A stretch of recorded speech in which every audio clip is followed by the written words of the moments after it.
మన ప్రభు అయిన యేసుక్రీస్తు నామములో ఈ ఉదయకాలపు మన్నా అనే కార్యక్రమాన్ని వీక్షిస్తున్న మీ అందరికీ హృదయపూర్వకమైన వందనాలు తెలియజేస్తున్నాను. కృపగల దేవుడి జ్ఞాపకం చేసుకొని గడిచిన దినమంతా ఆయన కృపల భద్రపరిచి కాపాడి క్షేమాన్ని దయచేసి మరొక దినాన్ని పరిశుద్ధాత్మ దేవుడు అనుగ్రహించాడు. ఈ దినమంతా కృపాక్షేమం పరిశుద్ధాత్మ దేవుడు మనకు అనుగ్రహించునుగాక. ఈ ఉదయకాల సమయంలో ఒక వాక్యాన్ని చదువుకుందాం. దినవృత్తాంతాలు 1 గ్రంథము 4వ అధ్యాయము 9వ వచనం. వేదన పడి కంటిని అతని తల్లి అతనికి ఎబ్బేజు అని పేరు పెట్టెను. దేవునికి స్తోత్రము కలుగునుగాక. ఎబ్బేజు అంటే వేదన. ప్రియ దేవుడి బిడ్డ తన గర్భంలో ఉన్నప్పుడే ఆమె ఎబ్బేజుని వేదనతో కన్న పరిస్థితులను బట్టి ఆ బాధ భరించలేక తన కుమారుడికి వేదన అని పేరు పెట్టింది. అతను పెరిగి పెద్దవాడైనప్పటికి కూడా అతను దుఃఖముతోని వేదనతో తన జీవితాన్ని కొనసాగించాడు. ప్రియదేవుడి బిడ్డ తన బ్రతుకులో వేదనకర పరిస్థితుల్లో నుంచి మనం గమనించినప్పుడు ఎబ్బేసు తన సహోదరుల కంటే ఘనతగా మార్చబడ్డాడని. దానికి స్తోత్రం కలుగును గాక. చూడండి, తల్లేమో వేదన పడి కంటే ఎబ్బేజు వేదన పడి అనేక కన్నీటి మధ్యన తన జీవితాన్ని ఇక్కడ మనం గమనించినప్పుడు, లేఖనాలు గమనించినప్పుడు ఎబ్బేజు తన సహోదరుల కంటే ఘనపరచబడ్డాడు. కారణం ఏంటి? ఇక్కడ గమనించినప్పుడు ఒక వేదన కూడా తన జీవితం నుంచి, వేదన పడుతున్న తన జీవితం నుంచి తల్లి తన జీవితాన్ని సరిచేయలేకపోయారు. ఎవరు తన కన్నీరు తొడవబడలేకపోయింది. కానీ అయితే దేవాది దేవుడు ఎబ్బేసుని తన సహోదరుల కంటే ఎవరి దగ్గరైతే వేదనగా ఉన్నారో, ఎవరి దగ్గర తలదించుకున్నాడో, ఎవరైతే వేదన అని చెప్పేసి తన హేళన చేశారో, ఎగతాళి చేశారో, వారి దగ్గర దేవుడు ఏం చేశారంటే వారికంటే దేవుడు ఘనతాస్పదంగా మార్చాడు.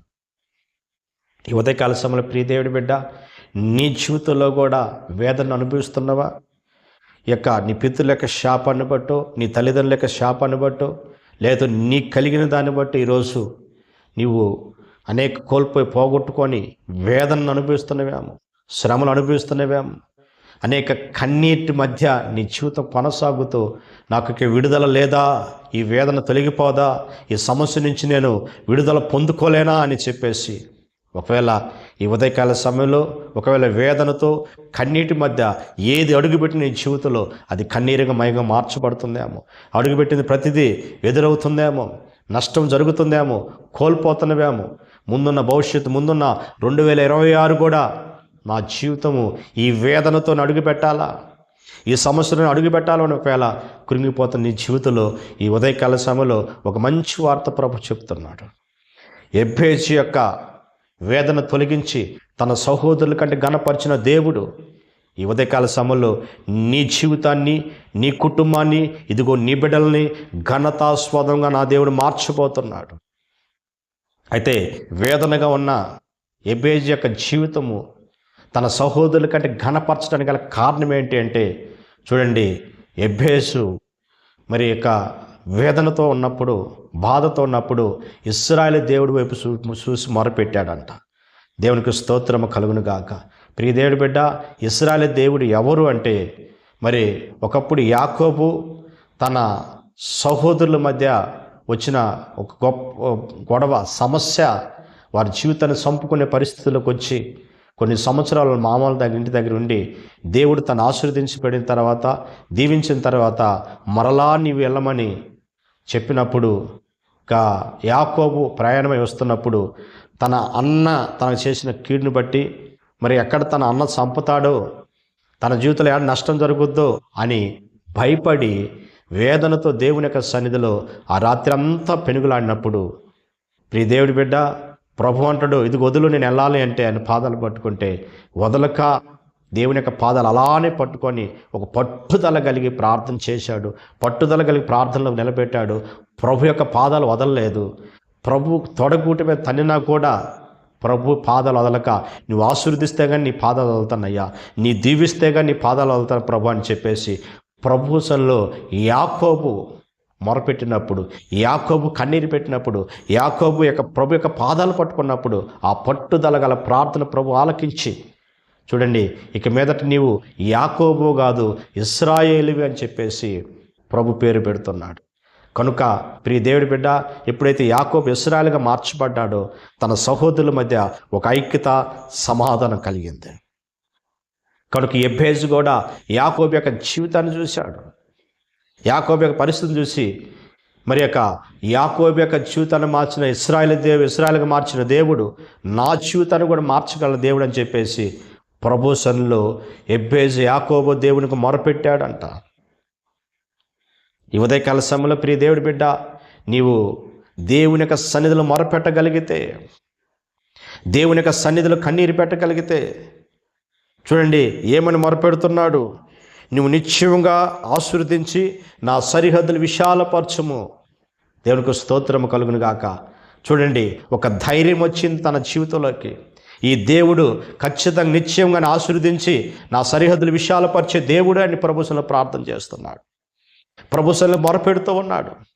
ఉదయకాల సమయంలో ప్రియ దేవుడి బిడ్డ, నీ జీవితంలో కూడా నా దేవుడు నీ సరిహద్దులను విశాలపరచబోతున్నాడు. ఆయన నిశ్చయంగా నువ్వు ఆశీర్వదించబడదువుగాక, నిశ్చయంగా నువ్వు దీవించబడదువుగాక, దేవుని యొక్క కృపను అనుభవించదువుగాక. ఇంతవరకు నువ్వు అనుభవిస్తున్న ప్రతి వేదన తొలగునుగాక నీ జీవితంలో. ఎప్పుడు అంటే నీవు ఇశ్రాయేలు దేవునికి నువ్వు మొరపెట్టినప్పుడు. చూడండి ఒక యెబ్బేజు వేదనగా ఉన్న వ్యక్తి, దుఃఖపుత్రుడిగా మార్చబడ్డ వ్యక్తి, తన వేదన ఎవరు మార్చలేకపోయాడు, కానీ ఇశ్రాయేలు దేవుడు మార్చి తన సహోదరులు ఎదుట ఘనతగా మార్చిన సర్వశక్తమైన దేవుడు. ఈ ఉదయకాల సమయంలో నీతోనే ప్రభు మాట్లాడుతున్నాడు. ఏ వేదనతో ఉన్నవో, ఏ బాధతో ఉన్నవో, నీ బాధ అనేక మంది చెప్పుకుంటున్నవేమో, ఇదిగో ఇశ్రాయేలు దేవుడు చెప్పుకో నీ బాధ. ఇశ్రాయేలు దేవుడి యొక్క పాదాలు పట్టుకో. నిన్ను ఆశీర్వదించి నీ సరిహద్దులను నా ప్రభు విశాలపరచబడును గాక. నీ కన్నీరు తొడవబడిపోతుంది. నీ వేదనంతా యేసు నామములో తొలగును గాక. పట్టుకో, ఆయన పాదాలు పట్టుకో. ప్రభువుని అడుగు. మరి అనేక మంది ఎదుట నువ్వు చెప్పుకొని ఒకవేళ అవమానాల పాలయ్యావు, నిందల పాలయ్యాము, ఒకసారి గమనించు. ఇశ్రాయేలు దేవుడు నిన్ను ఆశీర్వదించి నీ సరిహద్దులు విశాలపరిచే దేవుడు. ఆ రోజు యెబ్బేజు యొక్క కన్నీటిని తుడిచిన దేవుడు, యెబ్బేజు యొక్క వేదన తొలగించిన సర్వోన్నతమైన దేవుడు. ఈ ఉదయకాల సమయంలో ప్రభు నిన్ను దర్శిస్తున్నాడు, ప్రభు నీతో మాట్లాడుతున్నాడు ఆయన. కనుక ప్రియ దేవుడి బిడ్డ, నువ్వు ఇశ్రాయేలు దేవుడి వైపు చూసి, ప్రభువా నన్ను ఆశీర్వదించయ్యా, నా సరిహద్దులు విశాలపరచమంటే నిన్ను ఆశీర్వదించి నీ సరిహద్దులు విశాలపరచగల దేవుడు ఆయన. చూడండి ఇక రెండోదిగా అంటున్నాడు, నీ చెయ్యి నాకు తోడుగా దయచేయి. దేవునికి స్తోత్రము కలుగును గాక. ప్రభువా నీ చెయ్యి నాకు తోడుగా ఉండాలయ్యా. నీ చెయ్యి నన్ను విడవద్దు ప్రభువానికి. నీ చెయ్యి నాకు సహాయకరంగా ఉండాలి ప్రభువా. నీ హస్తం నాకు తోడుగా ఉండాలంటున్నాడు. ప్రియ దేవుడి బిడ్డ, అందరు వదిలేశారయ్యా, అందరూ దూరం అయిపోయారయ్యా. అయితే ఇశ్రాయేలు దేవా, నీవు చెయ్యి విడవని దేవుడు అయ్యా. ఆ రోజు యాకోబుని చెయ్యి విడవక ప్రభువానికి స్తోత్రమయ్యా. అనేక సార్లు మీరు ధైర్యపరిచి బలపరిచి దాన్ని నడిపించిన సర్వశక్తుడా, నీవు కూడా నాకు తోడు నీ చెయ్యి ఉండాలి ప్రభా, నీ సహాయం నాకు కావాలి ప్రభా అని ప్రభువులో ప్రార్థన చేశాడు. ప్రియ దేవుడి బిడ్డ, ఆయన చెయ్యి, ఆయన హస్తం మనకు తోడు ఉంటే ఆయన బాహువు తక్కువగా లేదా. ఆయన చెయ్యి మన జీవితాన్ని మార్చగలదు. ఆయన చేతి నీడలో క్షేమం ఉంది, ఆరోగ్యం ఉంది, సమాధానం ఉంది, నెమ్మది ఉంది. ప్రియ దేవుడి బిడ్డ, కనుక ఆయన హస్తం నీకు తోడై ఉంటే అనేక అద్భుతాలు నీ జీవితంలో జరుగుతాయి, అనేక ఆశ్చర్యాలు జరుగుతాయి, గొప్ప కార్యాలు జరిగించుటకు శక్తివంతుడు ఆయన. కనుక అందరు నీకు దూరం అయిపోవచ్చు అయ్యా, అందరూ దూరం అయిపోయారు నా వేదన పట్టి, నీ చెయ్యి నన్ను విడవద్దయ్యా, నాకు తోడు ఉండాలి ప్రభు అని ప్రభువులో మొరపెట్టాడు. ప్రియ దేవుడి బిడ్డ, ఈ ఉదయకాల సమయంలో ఎవరు నీకు తోడున్నాడు? ఈ ఎడవన దేవుడు, ఈ ఆశ్చర్యకర దేవుడు, యెబ్బేజు యొక్క రోదనను, యెబ్బేజు యొక్క సమస్యను, యెబ్బేజు యొక్క కన్నీటిని తుడిసిన సర్వశక్తుడు ఈ ఉదయకాల సమయంలో నీ జీవితాన్ని మార్చాలని, నీ కన్నీటిని తొడవాలని, ఆయన చెయ్యి నీకు తోడై ఉండాలని, నీ జీవితంలో అనేక ఘనమైన కార్యాలు జరిగించాలని ఈ ఉదయకాల సమయంలో ప్రభు నీతోనే మాట్లాడుతున్నాడు ఆయన. నువ్వు విడుదల పొందుకొని ఆయన హస్తం నీకు తోడయ్యండి 2026లో నువ్వు ఆశీర్వాదకరంగా నువ్వు అడుగుపెట్టుదువు గాక, దీవెనకరంగా అడుగుపెట్టుదు గాక. నీ దుఃఖమంతా విడుదల పొందుకొని నీ దుఃఖమంతా సమాప్తం అయిపోయి నీ 2026లో నువ్వు అడుగుపెట్టాలి. ఒకవేళ ఈ 2025కు నీ జీవితము ఇంతవరకు ఈ 12 మాసాలు నీ జీవితంలో వేదనగా ఉందేమో, ఇశ్రాయేలు దేవుడి వైపు చూడు. నా సరిహద్దులు విశాలపరచమని అడుగు. నీ చేయి నాకు తోడు కొంచెమని ప్రభువుని అడుగు. మూడోదిగా ప్రియ దేవుడి బిడ్డ, ఎబ్బేసి మాట్లాడుతున్న మాట, ప్రభుని అడుగుతున్న మాట ఉంది, ఏ కీడు రాకుండా తప్పించు ప్రభా. మూడోదిగా అంటున్నాడు, అయ్యా ఇంతవరకు ఎన్నో కీడు నేను అనిపించాను, అయ్యా ఎన్నో శ్రమలు అనిపించాను ప్రభా. ఇదిగో ప్రభా, కీడు రాకుండా తప్పించే దేవుడు అయ్యా. ఏ కీడు నా జీవితంలో రాకూడదు ప్రభా. ఇంతవరకు అనేక కీడు నా జీవితంలో కలిగే శ్రమ, దుఃఖాన్ని, బాధని నేను అనిపించాను ప్రభా. కీడు రాకుండా తప్పించు ప్రభా. ఎందుకంటే నువ్వు కీడు రాకుండా తప్పించే సర్వోన్నతమైన దేవుడివి. ఉదయకాల సమయంలో ప్రియ దేవుడి బిడ్డ, నీవే కీడు నువ్వు అనిపిస్తున్నావు, ఏ శ్రమలు అనిపిస్తున్నావో, మీ కుటుంబానికి ఎంటాడుతున్న ఆ కీడును బట్టి ఒకటి పోతే ఒకటి కీడు కలుగుతుందేమో. అయితే ప్రభు సన్నిధిలో ఇశ్రాయేలు దేవుని వైపు నువ్వు చూడు. సర్వశక్తుడైన ఆ యేసయ్య వైపు నువ్వు చూడగలిగితే ఇంతవరకు ఏ కీళ్ళు అనిపించావో అవన్నీ దూరమగునుగాక, అవి దూరమగునుగాక. నువ్వు ఆశీర్వదించబడదువు గాక, నువ్వు దీవెనకరంగా మార్చబడదువు గాక. ఇక్కడ అంటున్నాడు, ఏ కీడు రాకుండా ప్రభు నన్ను కాపాడమంటున్నాడు. ఎందుకంటే కారణం ఏంటంటే అనేక కీడులు అనుభవించారండి. అనేక కీడు తన జీవితంలో కలిగే దుఃఖము, వేదన, తన జీవితంలో ఎక్కడ సమాధానం లేదు, నెమ్మది లేదు, నోటిని నవ్వు లేదు. కానీ ప్రియ దేవుడి బిడ్డ ప్రభు సన్నిధిలో ప్రార్థన చేస్తున్నాడు, ప్రభు సన్నిధిలో మొరపెట్టాడు, ప్రభు సన్నిధిలో కన్నీరు పెట్టాడు, ఇశ్రాయేలు దేవుడి వైపు చూశాడు. కనుక ప్రభు తన జీవితాన్ని, ఆ వేదన ప్రభు తొలగించి, తన బాధను తను తొలగించి, తన సహోదరుల కంటే ఘనత పొందినవాడుగా మార్చబడ్డాడు. ఈరోజు ఎవరికంటే నీ తక్కువ ఉన్నావు, ఎవరు నిన్ను హేళన చేశారు, ఎవరు నీ జీవితాన్ని మరి దుఃఖాన్ని తీసుకొచ్చే పరిస్థితులు వచ్చాయో, నా ప్రభు అంటున్న ఉదయకాల సమయంలో వారికంటే నిన్ను ఘనతగా చేయబోతున్నారు, వారికంటే నేను హెచ్చించబోతున్నా. నా ప్రభు ఎవరి దగ్గర తలదించుకున్నావు, ఎవరి దగ్గర అవమానాలు పాలయ్యావో, ఏ ప్రాంతంలో అయితే నువ్వు తలదించుకున్నావో అదే ప్రాంతంలో నా దేవుడు నిన్ను తలెత్తుకునేటట్టు చేయబోతున్నాడు. ఏ ప్రజల దగ్గర తలదించుకున్నావో ఆ ప్రజల ఎదురు నా దేవుడు నిన్ను ఘనతాస్పదంగా మార్చబోతున్నాడు ఆయన. అయితే ఉదయకాల సమయంలో ప్రియ దేవుడి బిడ్డ, నీ ఎవరు అంటే యేసయ్య వైపును చూడాలి, ఇశ్రాయేలు దేవుడి వైపును చూడాలా. యాకోబు యొక్క జీవితాన్ని మార్చిన దేవుడు, ఇశ్రాయేలుని మార్చిన దేవుడు.